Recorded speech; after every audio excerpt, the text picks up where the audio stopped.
तो 20 बार भी माफी मांगने के लिए मैं तैयार हूं, कोई दिक्कत नहीं है। मेरा कोई मकसद नहीं था राजपूत समाज को ठेस पहुंचाने का, तो मैंने वो बयान फिर वापस लिया और मैंने उसमें माफी भी मांगी है। मुझे कोई बुरा महसूस नहीं हुआ माफी मांगने में, क्योंकि मैंने गलती की है तो मैंने उसमें माफी भी मांगी है। एक बयान वायरल हुआ, बड़ी गलती मैं मानता हूं और मैं इस चीज को एक्सेप्ट भी करता हूं कि एक बयान वायरल हुआ, वो गलती से मुझसे बयान दिया गया है, ये वादा करता हूं। और ये मेरी तरफ से ये समझ लीजिए कि आगे के लिए मुझे कहीं ना कहीं एक बड़ी सीख मिली है।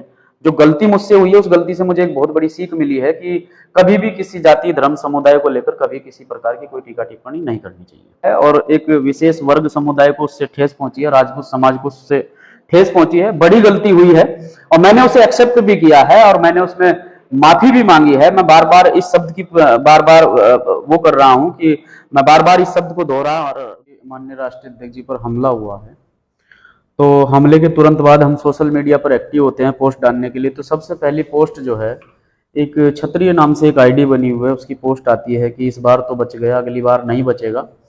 तो कहीं ना कहीं दिमाग में एक थीम बन गई थी कि इस आईडी के पीछे कहीं ना कहीं इस घटना के तथ्य छिपे हुए हैं। तो सब लोग लगे हुए थे और सब अपने नेता के प्रति चिंतित थे।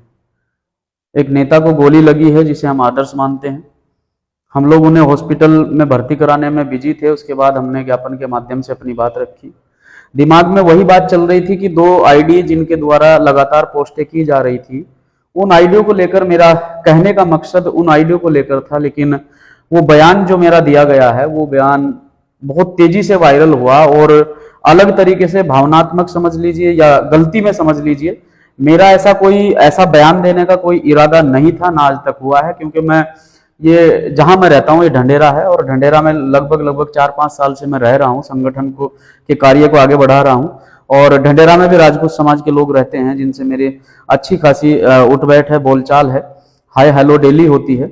तो मेरा ऐसा कोई मकसद नहीं था, क्योंकि मेरे बयान पर मुझे खुद में बहुत पछतावा है कि इस तरह का बयान जो गलती से मेरे मुंह से निकला है, भावनात्मक तरीके से निकला है।